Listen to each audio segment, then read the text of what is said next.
I miss y'all. Miss you too. My daddy was traumatized. He never told us, but we saw it.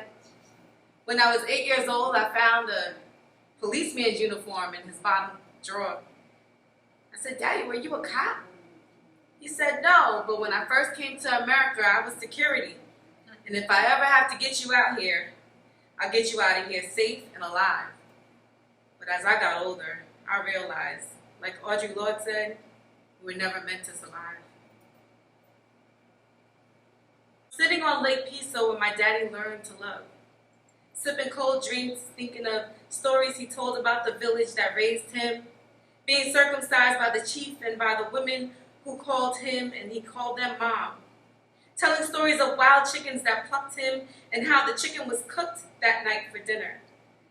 I want to walk through the village where Grandpa told stories and made his plans. The village where the missionaries changed his name, split my family into Muslims and Christians, but without leaving a divide.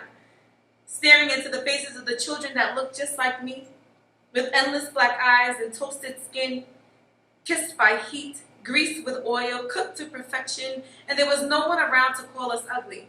No one to look at our coils and command them straightened. No one to comment on our thickness and the shape of our bodies but us, but that's because we know each other.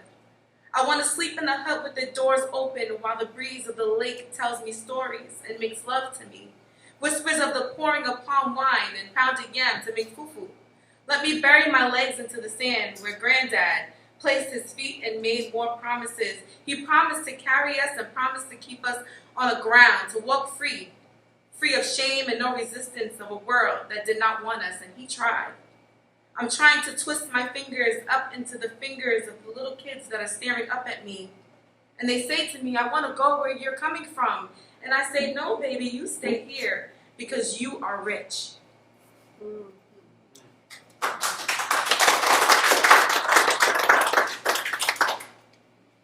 So I have two, and these two poems are married,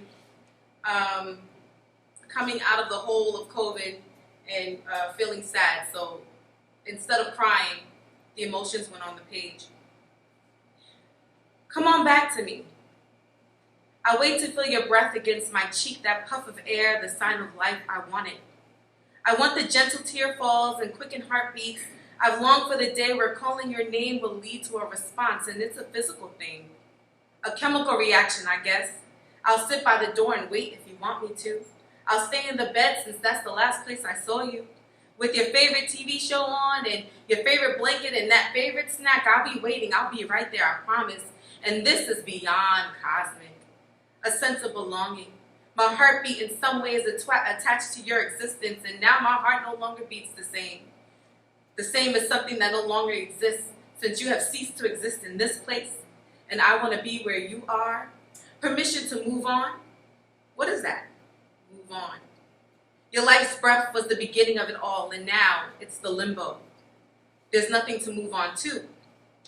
My tears have cried rivers and dug impressions the size of the Grand Canyon, and I'm still longing for you, longing for us. I'm longing for us. I'm longing for this to make sense, because right now is the only thing that escapes me is making sense. And yet I am sitting here crying to be in the presence of the supernatural and waiting for the delivery like an Amazon package on Prime, but this is one parcel that will not reach my doorstep. So out the window, like the forgotten grandmother, I'm waiting and waiting and waiting and waiting. Trees will banter and snowflakes will create quilts, and flowers will bud, and I will be singing the same old lullaby. Because even in the hood, you can hear the birds chirping. Barred windows don't exempt us from dreaming about what's beyond the bars. Hood kids have dreams too. Our dreams have permission to grow like the seed caught in the middle of the concrete by the crack that nearly broke my mother's back. Hopscotching to boom and bass of the man who dealt the crack and also bought the ice cream. Us hood kids knew there was more than the hood, not only from what we saw on TV, but from those who escaped and came back and told us all the stories. So we know how to dream. We knew there were stars above our heads, even though we were having fear of reaching up to grab them. We knew they were there. We knew past the sounds of bullets and our 3-block radius that there was a place we could aspire to. And whether we reached it or not, our dreams said we could. And no one sees the hood kid dreaming or the stars in their eyes, only the sadness, only their circumstances. For circumstances have a way of watering dreams. Thank you.